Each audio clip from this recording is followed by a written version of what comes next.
Boa noite. O surgimento do cristianismo tem quase 2000 anos e está diretamente ligado à história da civilização ocidental. A monogamia, que definiu o casamento de homens e mulheres, reflete em questões como reprodução, prazer, traição e família. Dos padres e freiras, por sua vez, a Igreja exige a abstinência através do celibato. Mas há muitas outras questões que dizem respeito à sexualidade no campo religioso, como a utilização de métodos anticonceptivos, o aborto, o casamento entre pessoas do mesmo sexo e convivência de heterossexuais com homossexuais numa sociedade marcada pela diversidade. Em outubro deste ano, o Papa Francisco realizou o Sínodo Extraordinário da Igreja Católica exatamente para debater a sexualidade. E do encontro saiu o documento que declara terem os homossexuais dons e qualidades a oferecer à comunidade cristã. De que forma a sociedade recebe esse aceno de avanço declarado pelo Vaticano? O celibato ainda faz sentido como regra da Igreja Católica? Por que a pedofilia se instala em locais considerados sagrados, como conventos e paróquias? Qual a contribuição do Papa Francisco no combate aos erros que perduraram durante tantos anos? Essas questões estão na pauta do Opinião Pernambuco de hoje, que discute o tema cristianismo e sexualidade. Para o programa, convidamos Padre Francisco Caetano Pereira, da paróquia Nossa Senhora da Piedade e membro da Comissão Arquidiocesana da Pastoral para a Doutrina da Fé. Lúcia Soares, psicóloga com especialização em sexualidade. E Jades Cunha, pastor da Igreja Batista da Rua Imperial. Você também pode participar do programa enviando perguntas ou dando a sua opinião pelo e-mail opiniãotvu@gmail.com e pelo Twitter @opiniãopr.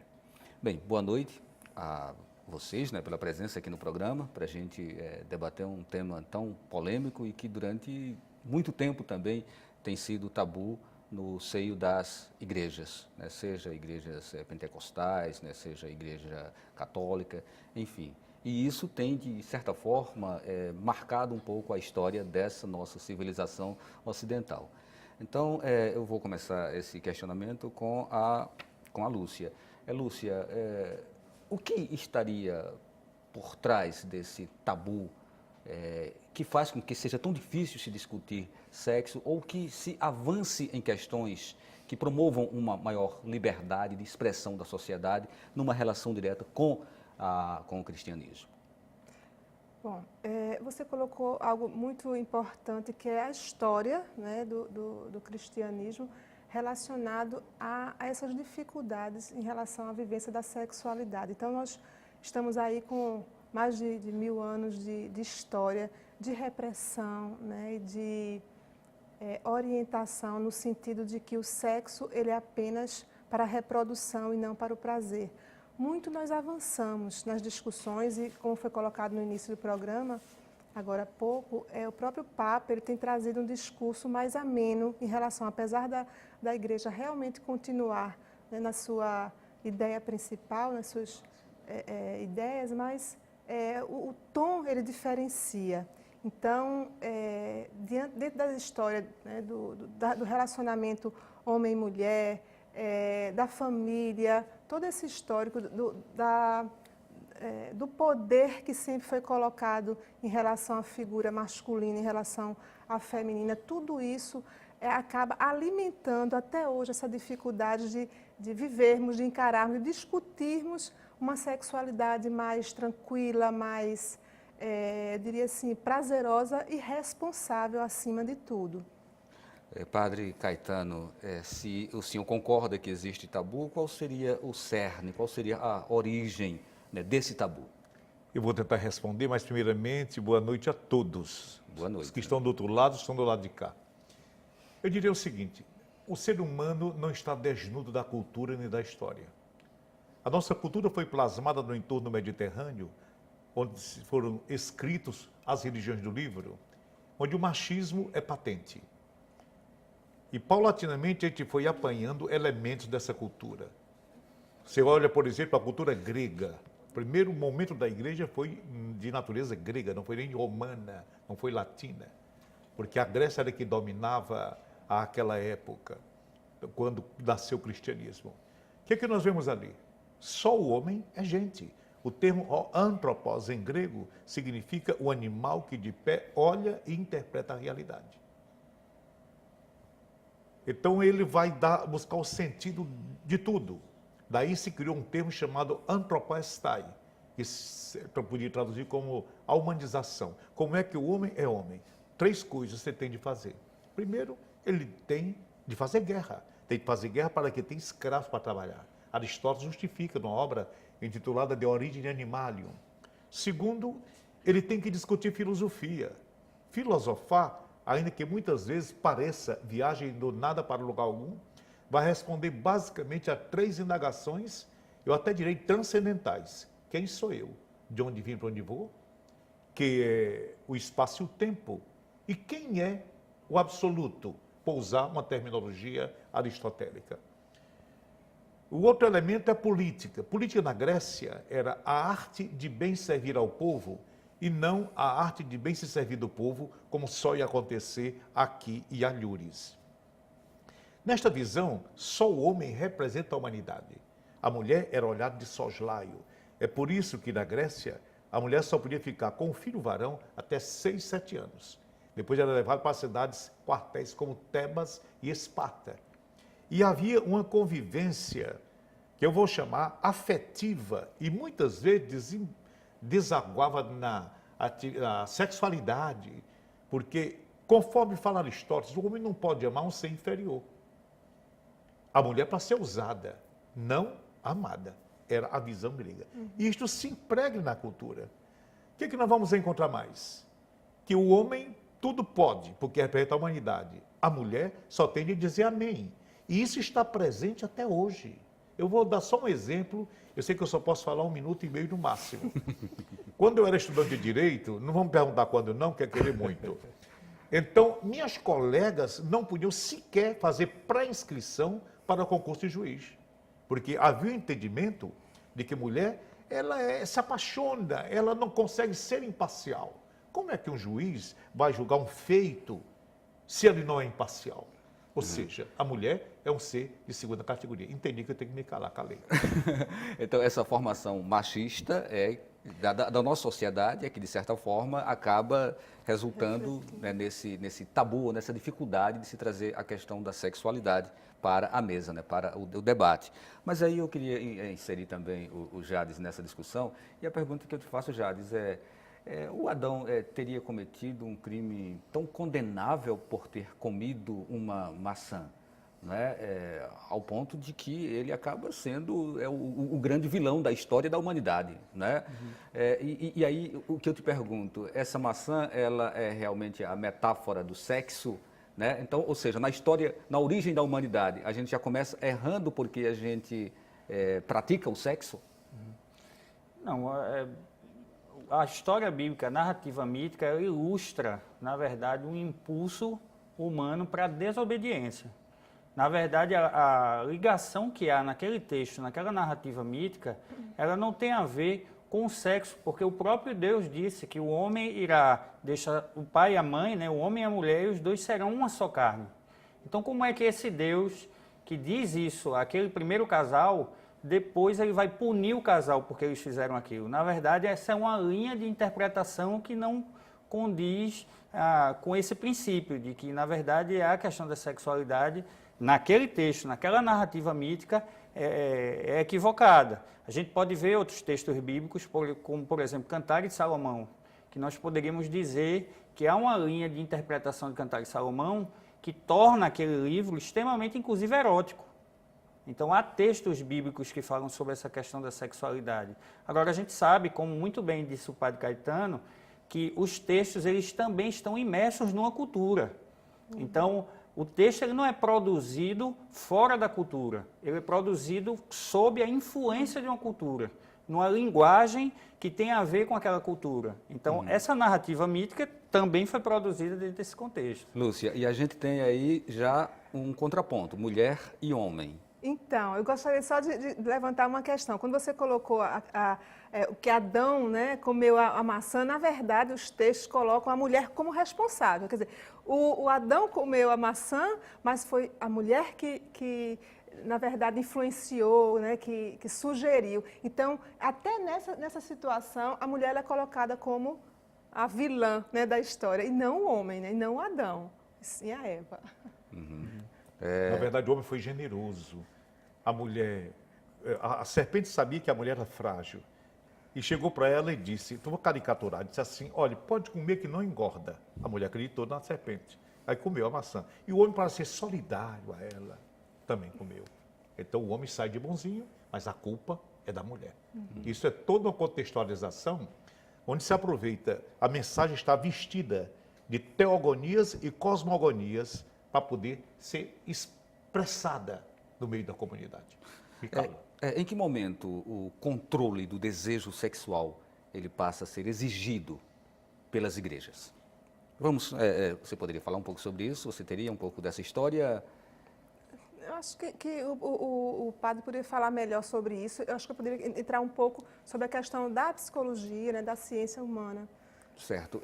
A gente tem o sexo voltado para a reprodução e essa visão, me parece que ela nunca teve uma aversão dentro dos dogmas, dos preceitos da igreja, né? No entanto, o desejo sexual, a libido, ela passa a ser observada de uma forma diferente. E a pergunta que eu trago é essa, né? Em que momento nessa história isso começa a vir à tona? Eu vou começar da frente para trás. Se você tomar o Código de Direito Canônico que rege os católicos do rito latino, é em torno de 1 bilhão e 300 milhões de pessoas, em torno de 1 bilhão de pessoas. Esse código estatui, no cano 1055, que matrimonial é fedos, a aliança matrimonial, visa o bem dos cônjuges, a geração e a educação dos filhos. Isso é um grande passo. Não é só gerar filhos, o bem dos cônjuges. É tanto que a pessoa estéril pode casar-se. O idoso pode casar-se, mesmo sabendo que não vai gerar filhos. Então, esse é um passo, na minha ótica, gigantesco.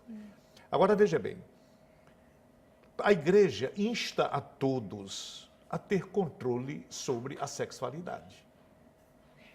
Assim como exige que nós tenhamos controle sobre atitudes comportamentais, como o temperamento. Imagina só, eu sou temperamental, eu sou de temperamento irascível ou rancoroso, mas a igreja insta a todos a controlar em nome do amor, em nome da caridade, em nome da urbanidade, até se você quiser. A monogamia seria uma forma de exercer esse controle, o ser exercer esse controle sobre sua sexualidade? Veja bem, a monogamia não seria exatamente isso.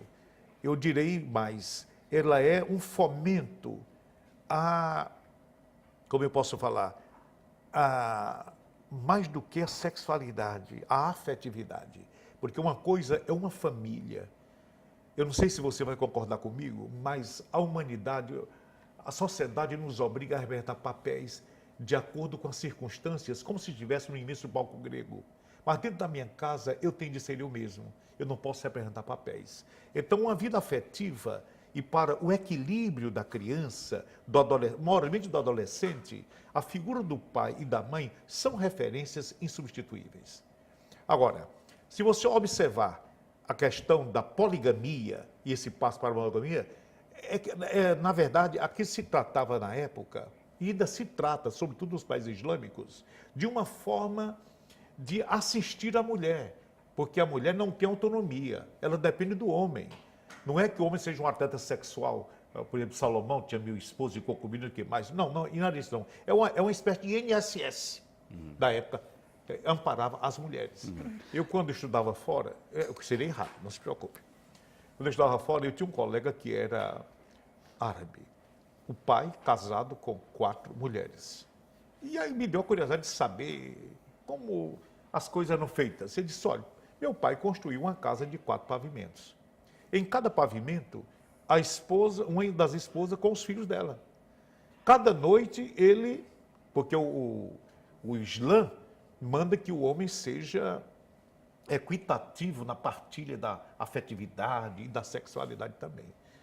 Então, cada noite dormia numa das casas, para dar assistência aos filhos e também à esposa. Uma vez, ele me contou, brigou com uma delas, Ela passou um ano em jejum porque ele não botou o pé lá. Mas, na verdade, era isso. Então, quando evoluiu para homem e mulher, formar uma família, eu vejo, não sei se estou errado, mas eu vejo aí uma tendência a criar uma vida afetiva mais intensa, porque a afetividade, do ponto de vista do equilíbrio, ela tem mais relevância do que a sexualidade. Bom, vamos ouvir a palavra aqui. A questão do desejo, né? A gente está aqui na mesa agora discutindo a questão do desejo. Acho que é importante conceituar também a sexualidade, né? A sexualidade é uma parte que integra a nossa personalidade. E a sexualidade, ela vai além do sexo, né? A sexualidade, ela tem a ver com afetividade, tem a ver com os nossos estados de bem-estar, né? Com as nossas relações, sejam familiares, sejam de pares. Então, a sexualidade ela é muito mais abrangente do que o sexo propriamente dito. E aí o desejo, falar no desejo, a gente não tem muito como explicar. O desejo vem, porém, é de acordo com toda a estrutura que nós vivemos, que nós somos inseridos, que nós somos educados, a cultura, as relações sociais, né, a educação. Então, nós vamos desenvolver a nossa forma de viver a nossa sexualidade de acordo com tudo isso.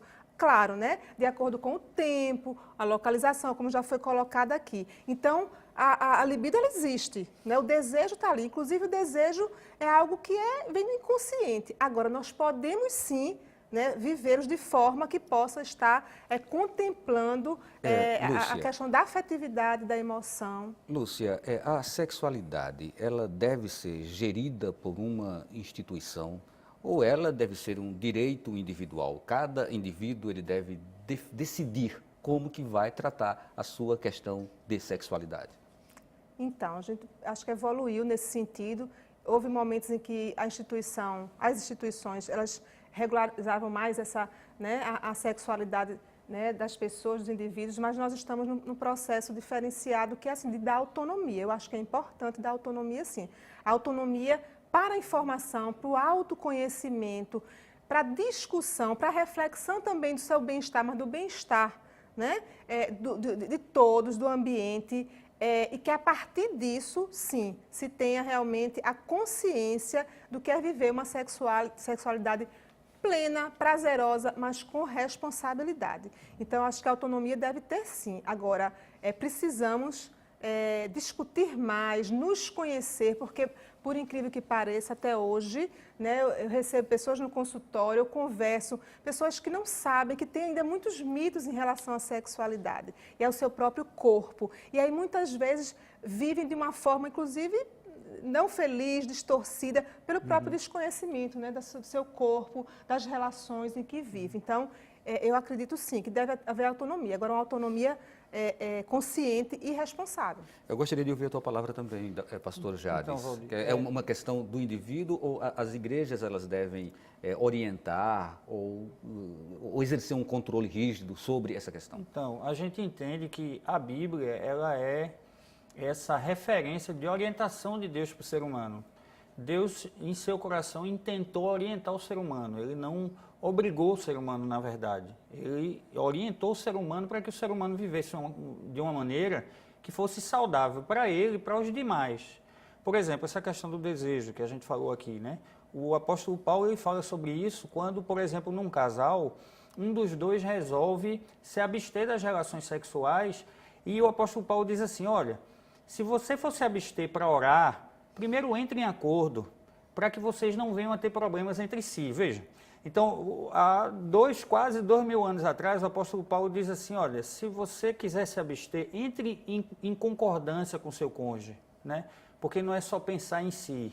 E isso é importante hoje. Eu entendo que a igreja ela tem esse papel de continuar essa obra, de orientar, né? A gente tem, na verdade, na nossa comunidade, a gente tem todos os anos uma palestra ligada a essa questão de sexualidade, inclusive com psicólogos, formação da sexualidade humana, quais são os textos da Bíblia que falam sobre a sexualidade. Então, normalmente, nós nos reunimos uma vez por ano e a gente convida, é aberto inclusive para a nossa comunidade, e a gente fala sobre isso, né? A gente fala sobre doenças sexualmente transmissíveis, a gente fala sobre gravidez indesejada, que nós estamos localizados numa comunidade em que é necessário e até urgente tocar nesses assuntos para o bem comum.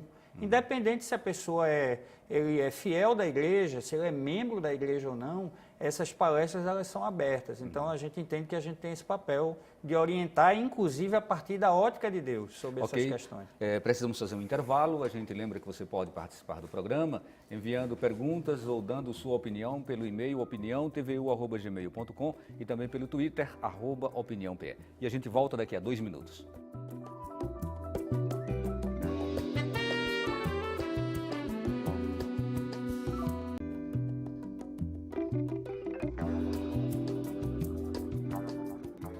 Estamos de volta com o Opinião Pernambuco e hoje debatendo o tema cristianismo e sexualidade. Participam do programa Padre Francisco Caetano Pereira, da paróquia Nossa Senhora da Piedade e membro da comissão da Arquidiocese Pastoral para a Doutrina da Fé.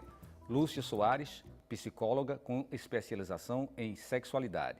E Jades Cunha, pastor da Igreja Batista da Rua Imperial.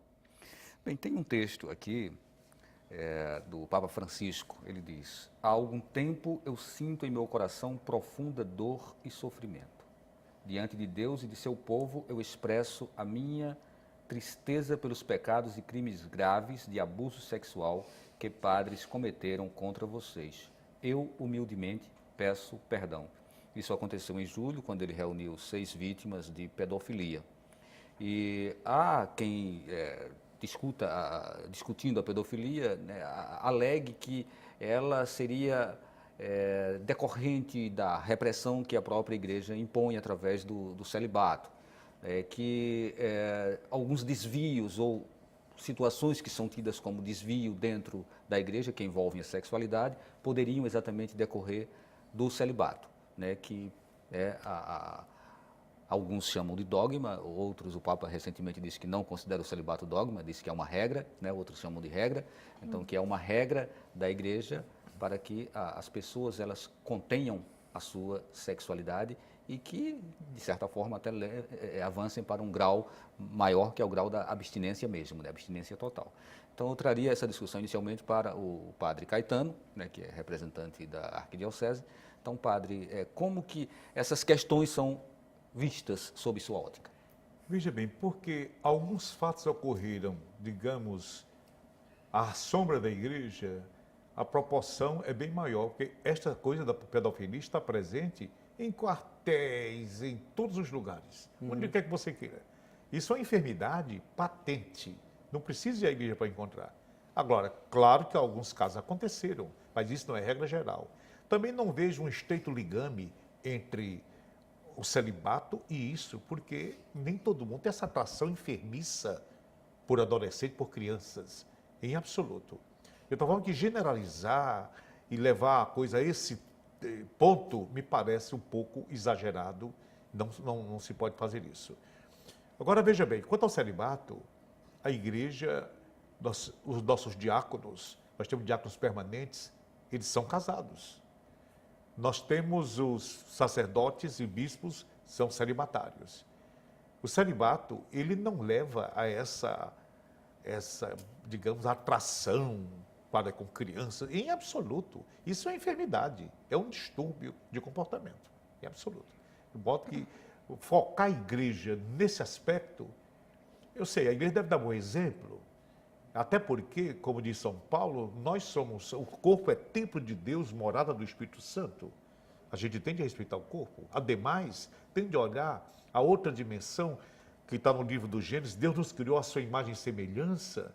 Então, nós guardamos similitude nesse aspecto com a magnitude de Deus. A gente não pode desrespeitar o ser humano, mormente aquele indefeso. Qual é a justificativa do celibato, padre? A disponibilidade para servir. Você esquece de tudo. Porque quem tem família tem de pensar na esposa, tem de pensar nos filhos, tem de pensar se vai comer ou deixar de comer. E você ser só, meu filho, não precisa pensar em nada. Bota o pé na estrada e acabou a história. Você já imaginou, por exemplo, o padre ter que ir trabalhar lá na Amazônia, passa 1 mês, 2, fica lá a família esperando que ele volte para Manaus ou não sei para onde. Mas os Agora, pastores fazem isso. Pois é. E casam, né? Pois E é. têm uma vida sexual ativa. Sim, não há incompatibilidade entre o casamento e isso. Isso foi uma instituição colocada na igreja há 1000 e poucos anos. A igreja tem 2000 anos de história. Isso foi posta para, digamos, dentro de uma ótica, dentro de um momento especial e que pervive até hoje. Amanhã, como não é dogma, isso pode ser removido. Eu não estou advogando isso, que seja ou que não seja. Certo, a gente vai até conversar daqui a pouquinho para a gente ter um entendimento de se a gente começa a entrar nesse novo momento, né, com essa presença hoje na igreja do Papa Francisco. Né, se há uma sinalização de que alguns de seus dogmas ou de suas regras comecem a ser pensadas de uma maneira diferente. Então, para a gente poder fazer o debate circular um pouco mais, a gente passa a palavra para o pastor Jades. Jades, as igrejas evangélicas, elas não consideram importante a abstinência sexual, né? Ou seja, pastores e pastoras, presbíteros, enfim, todos têm uma vida sexual ativa. Isso. Por quê? A gente entende que não há esse impedimento por essa questão de interpretação bíblica. Né? A gente percebe, embora alguns textos, como por exemplo do próprio apóstolo Paulo diz que em alguns casos é melhor não se casar realmente, o apóstolo Paulo fala isso. Mas em sua maioria dos textos a gente entende que não há nenhum impedimento em relação a isso. Né? É claro que com a questão do equilíbrio, né? A pessoa que vai entrar no sacerdócio, que vai servir a comunidade através da igreja, a pessoa tem que entender que aquilo tem uma demanda. Então você não pode entrar numa demanda de serviço sem pensar na sua família, sem pensar que você tem alguém que você precisa cuidar, porque também é responsabilidade sua, assim como cuidar das pessoas, cuidar da família. Então a gente não entende assim nessa linha, nós entendemos que não há nenhum problema em relação a isso, o casamento ou a questão celibatária. Lúcia, o Papa Francisco, ele criou no mês de outubro o Sínodo Extraordinário da Igreja, né, que foi um conclave importante para se discutir exatamente a sexualidade. Como você vê esse tipo de atitude? É uma sinalização para novos tempos?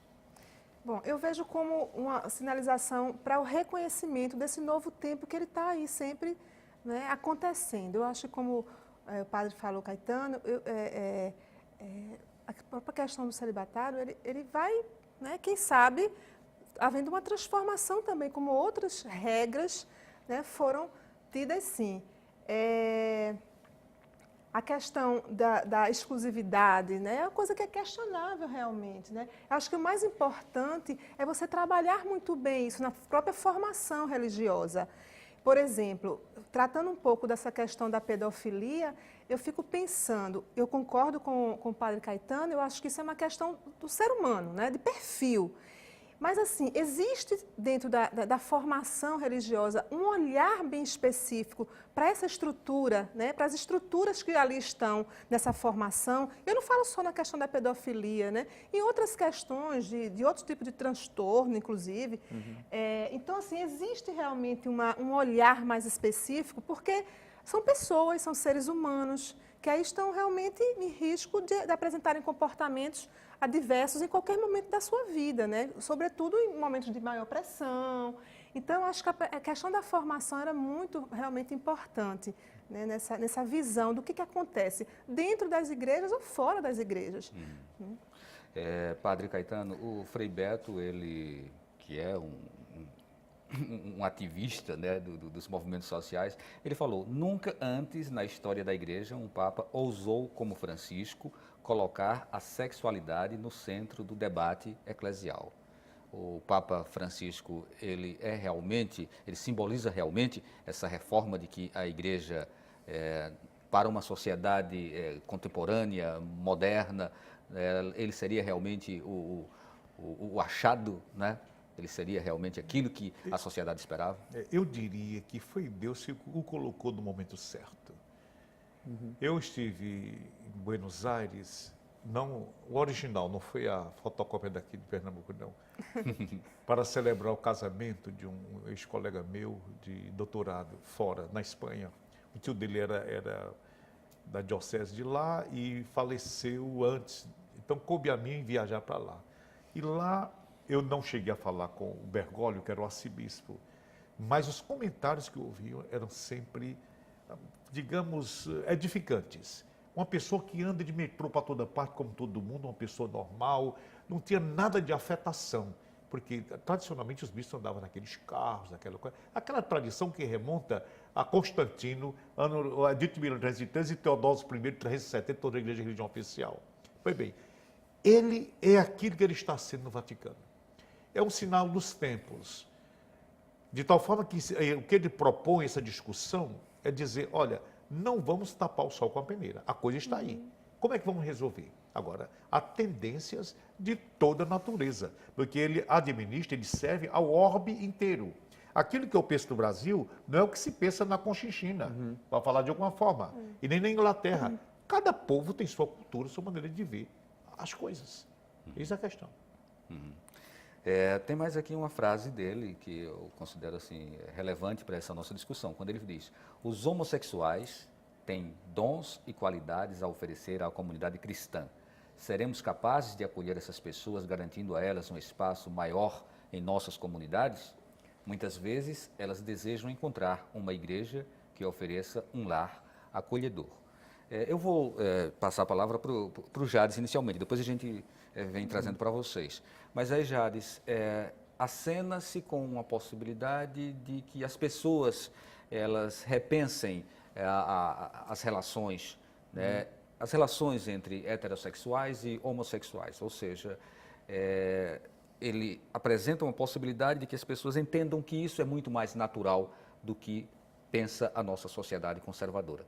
Qual a sua opinião sobre isso? Bem, eu penso que a Bíblia ela tem um modelo que é um modelo biológico, mas as relações de Cristo com as pessoas, ela transcende os modelos que são culturais. A gente entende que aquilo que Cristo traz na maneira dele de lidar com aquele que é diferente, que eu acho que esse momento que a gente está vivendo não tem a ver com o rótulo de ser heterossexual ou homossexual, tem a ver com lidar com aquele que é diferente do padrão que eu acho que ele deve ter. Jesus ele ensina como é que a gente deve fazer isso. Quando ele chega, por exemplo, no texto em que tem uma mulher que foi pega em adultério e ele diz assim, ela pode ser apedrejada, porque isso é a lei é que ela seja apedrejada. No entanto, quem não tiver pecado, que atire a primeira pedra. Então, Valdir, só para completar, o que Jesus está dizendo ali, o que ele está dizendo é o seguinte, que todos nós estamos no mesmo patamar. Se há algo que vai fora do modelo que Deus tem, da orientação que Deus tem, em qualquer área humana, todos nós estamos fora desse modelo, em áreas distintas. Então, Jesus nos ensina a lidar com as pessoas, primeiro, entendendo que nós somos tão iguais a qualquer outra pessoa. Então, independente daquilo que a gente acha que está fora do padrão. Você acredita que em poucos tempos, ou em breve, a gente terá pastores homossexuais fazendo suas pregações com a Bíblia na mão e sendo interpretados de uma forma natural pelos seus fiéis? Sim, veja, isso já existe hoje. Aqui em Recife há uma igreja inclusive, inclusiva já, né, com uma pastora, inclusive. Mas o que a gente quer colocar é que, às vezes, a nossa tentativa é no sentido de naturalizar o que é diferente. Por exemplo, eu não poderia naturalizar 3 maneiras diferentes de pensar. O que é rico é aprender a conviver com maneiras diferentes de pensar e não tentar reduzi-las a um mesmo patamar. Nesse sentido, eu acho que o nosso discurso em relação a isso, a questão evangélica especificamente, e a questão da homossexualidade, ao invés de nós estarmos fazendo a pergunta, o que juntos poderíamos fazer para evitar a violência contra o homossexual? A gente continua tentando discutir por que a gente pensa diferente. Talvez a questão aqui fosse, ao invés de tentar perceber o que é que a gente pensa diferente, porque eu acho que a gente já sabe, a gente tentar dizer, o que é que eu faço com alguém que entra no meu gabinete na igreja e diz assim, pastor, o meu pai me colocou para fora. O que é que eu digo para esse pai? Desse jovem que se reconhece como alguém que é homossexual, que tem uma identidade homossexual construída. O que é que eu digo para esse pai? Eu não posso abrir simplesmente a Bíblia e trazer uma resposta simplista, dizendo que aquilo é uma consequência, que aquilo é um castigo, porque Jesus não tratou assim. Jesus rompe com um padrão posto até então, do ponto de vista do relacionamento. Porque ele quer caminhar, ainda que discorde, ele quer caminhar. Eu acho Lúcia, que o caminho é esse. Lúcia, uma coisa é realmente a gente ter essa liberdade ou essa convivência harmoniosa, esse respeito às diferenças, né, com as pessoas nas suas posições clássicas. Outra coisa é a gente colocar as pessoas que são discriminadas em papéis de protagonismo, como, por exemplo, né, aquilo que eu estava colocando agora há pouco, de repente a gente ter um homossexual, né, assumindo um púlpito, né, de uma igreja, né, o padre, as pessoas entenderem que ele é homossexual e encararem isso com a maior naturalidade, né, porque há quase sempre uma tentativa de se camuflar porque a sociedade reage negativamente. Então, assim, de que forma a sociedade precisa se mobilizar e até que ponto a gente está fazendo essa curva na história da nossa sociedade? Só a nível também de formação, né, de acrescentar o que você tinha colocado anteriormente, nós já observamos em várias igrejas, né, protestantes, líderes, né, pastores, aqui menos, mas assim, São Paulo e outros estados até mais, algumas igrejas mais progressistas, então isso já é uma realidade. Assim como as pastoras, né? Porque assim, isso também nem sempre foi uma realidade, mas isso está acontecendo também. E eu acho que é muito importante nós termos em vista o seguinte, o fato de nós termos um líder ali que seja diferente, né, de algo que nós apresentamos, nós acreditamos, não quer dizer necessariamente que esse líder vai fazer defesa dessa diferença. Então, acho que isso a gente tem que ter em mente, porque a impressão que dá é quando eu falo assim, quando eu escuto um padre que é homossexual, um pastor que é homossexual, ele vai estar ali na liderança de uma igreja, então ele vai estar defendendo a sua orientação sexual. Isso não é por aí. Então, eu acho que nós temos que avançar muito, sim, de aprendermos a conviver bem com as diferenças, e conviver bem não é só simplesmente fica ali, eu fico aqui, não, é compreender, mas também compreender que essas diferenças elas não precisam ser ameaçadoras, né? Eu lembro de um trabalho que eu fiz durante muitos anos em escolas, né, públicas, onde eu trabalhava muito a questão da diversidade sexual. E aí o grande medo dos pais e tudo mais, assim, o professor que ele tem uma orientação homoafetiva, isso vai influenciar os filhos? E a gente sabe que não, né? Então a gente tem que saber diferenciar, assim como não necessariamente outras formas de comportamento vai influenciar. A gente tem que falar, assim, numa estrutura familiar, né, numa estrutura, sim, né, religiosa, que possa estar contribuindo na formação, né, desse indivíduo, mas não necessariamente colocando esses rótulos de que, né, o fato de ser homossexual vai fazer com que influencie na orientação sexual dos meus, enfim. Então, por isso que é importante conversar sobre o tema, é importante esclarecer, é importante não negar. Eu acho que, voltando um pouco ao início do que você questionou, acho que esse é o Papa mais pop que nós tivemos, né? E eu acho que isso está agregando muito. Eu escuto pessoas de várias religiões no mesmo pensamento, no reconhecimento da importância que esse Papa está trazendo, que é não negar o que já está aí, né? Certo. O padre Caetano não se posicionou ainda sobre essa questão que a gente colocou agora para o Jades. Padre, foi a produção que disse agora, chama o intervalo, mas aí eu fico devendo no retorno do bloco, do intervalo, né, o senhor vai ter a palavra. Então lembramos que o senhor pode participar do programa enviando perguntas ou dando sua opinião pelo e-mail opiniãotvu@gmail.com e pelo Twitter @opiniãobr. É só um instante.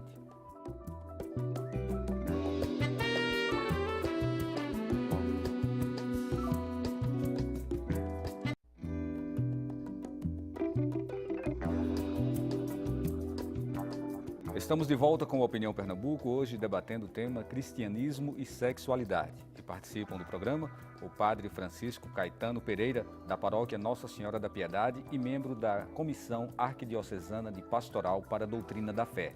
Lúcia Soares, psicóloga com especialização em sexualidade. E Jades Cunha, pastor da Igreja Batista da Rua Imperial. Padre Caetano, se a Igreja Católica ainda não resolveu, se é que a questão seja mesmo resolver ou não resolver, né, o celibato.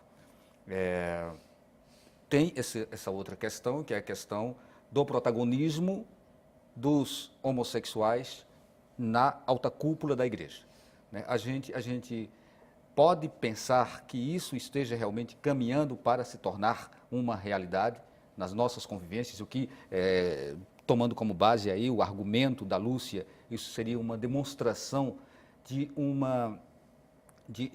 não de uma orientação, né, sexual, mas de uma maior integração na sociedade com menos preconceitos. Olha, a igreja não pode parar no tempo e nem tampouco no espaço. Ela tem de acompanhar a evolução das coisas. Se antes era tabu você falar em sexo, hoje é uma necessidade imperiosa. Ademais, é preciso considerar a pessoa como um todo e não apenas com um aspecto, digamos, a dimensão da sexualidade. O ser humano, ele é ornado com a dignidade intrínseca. Isso, eu já caí na pouco, eu falava no livro do Gênesis, Deus nos criou a sua imagem e semelhança. Eu vejo Immanuel Kant, quando fala que no reino dos fins, o homem é digno, ele nunca pode ser usado como meio, porque ele é um fim em si mesmo. Então, por que vou reduzir alguém a uma orientação sexual? Não, ele é como ele é. Embora os franceses tenham uma frase cunhada, eu vou pedir licença para dizer uma palavra, mas eu traduzo, prometo. Dizem assim, moi, je suis ce que je suis, mais je ne suis pas ce que je suis. Quanto a mim, eu sou o que sou, mas eu não sou o que sou. Eu sou aquilo que a sociedade fez ou faz de mim naquele determinado momento histórico. Então a igreja vive um momento histórico, onde tem de resgatar a dignidade da pessoa humana, e essa dimensão, se a pessoa é flex power ou não é, ou deixa de ser, isso não tem relevância. O importante é o ser humano como tal. Isso é que é relevante. Lúcia, como você vê a questão da virgindade?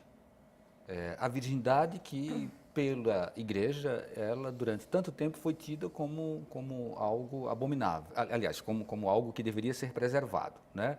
Ou seja, que as pessoas deveriam ser castas, porque fazer um sexo antes do casamento significava, né, que essa pessoa ela estivesse cometendo um pecado, né? Ou seja, cometendo um ilícito, cometendo uma irregularidade. Hoje, a própria sociedade, ao que parece, ela tem evoluído, tem caminhado com uma certa autonomia e tem ignorado um pouco esses preceitos. Qual a tua avaliação sobre isso? Bom, a questão da proibição, né, institucional, ela, na verdade, ela não traz esse controle, né, da sexualidade das pessoas. Isso é algo que realmente não acontece. Até porque nós vemos que existe uma diferença entre o que eu digo e do que eu faço, independente das várias denominações religiosas.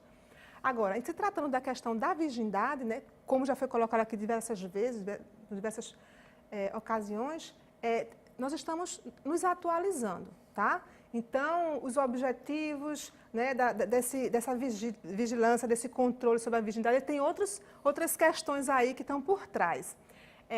E aí, sobretudo, nós podemos dizer, a partir de 1970, com o advento ali da liberação sexual, dos métodos contraceptivos, houve um boom realmente da valorização desse lado sexual. E aí a questão do amor livre, da relação sexual antes do casamento, ela foi vista de uma forma muito, né, cada vez mais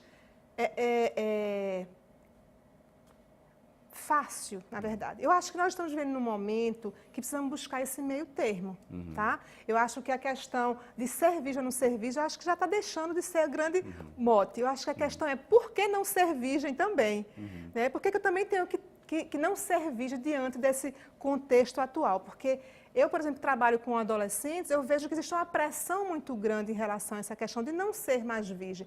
Então, a gente trabalha muito a situação de conversar o que é que isso significa, tá? Significa nível de formação, de autoestima, que sociedade nós estamos vivendo atualmente, que é uma sociedade de valorização mais do sexo, da droga, do prazer superficial. Então, eu acho que esses conceitos eles têm que ser trabalhados cada vez mais. A questão das próprias doenças sexualmente transmissíveis, que não tem como a gente negar, a questão da prevenção, do planejamento familiar.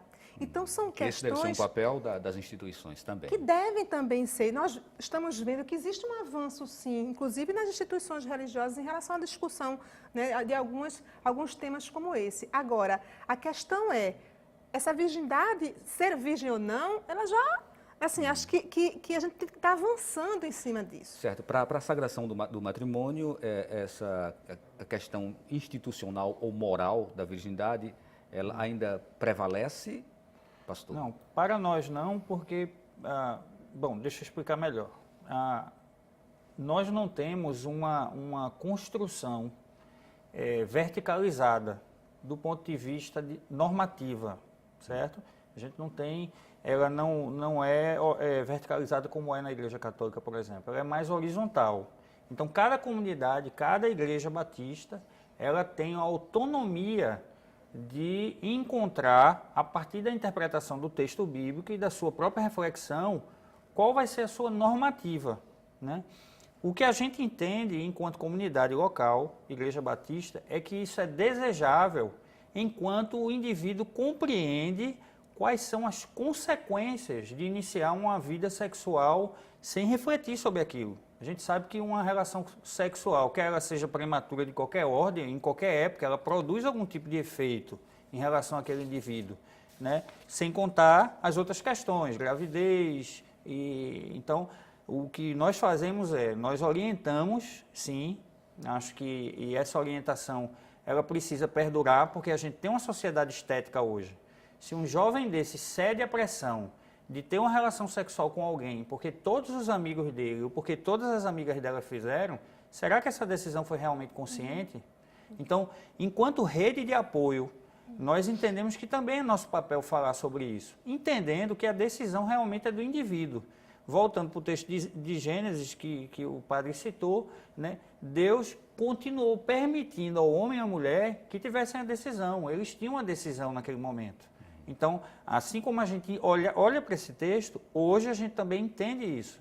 O indivíduo ele tem que ter autonomia, inclusive instigar no indivíduo. Ele chegar às conclusões dele é mais saudável para ele, porque esse exercício ele vai ter que fazer sempre na vida. Ele vai ter que aprender a refletir sobre as ações dele, sobre as consequências, né, sobre o futuro dele. Se enquanto igreja ou enquanto instituição qualquer, nós tomarmos esse papel do indivíduo, além do indivíduo ser escravizado, ele não vai aprender a ter a ter esse exercício de autonomia, de reflexão. Então, para a gente não é critério no sentido de, teve relação antes do casamento, a gente não casa. Nós não temos essa... Padre Caetano, essa questão do sexo antes do casamento, ela está se tornando tão comum hoje na sociedade brasileira, por exemplo, que até o Ministério da Saúde ele recomenda a distribuição de preservativos, né, para evitar uma gravidez indesejada. A igreja continua ensinando que todo agir tem de ser com responsabilidade. Isso. Eu não sei se vocês atentaram para a nova interpretação para o verbo ficar. Antigamente, ficar significava permanecer. Evoluiu. Hoje, ficar significa não permanecer. Verdade. Porque quem fica, não fica, só fica. Ou seja, o ficante não fica. Ora, uma relação feita... Você tira até um encanto, você tira... O senso de responsabilidade tem de prevalecer nessas coisas.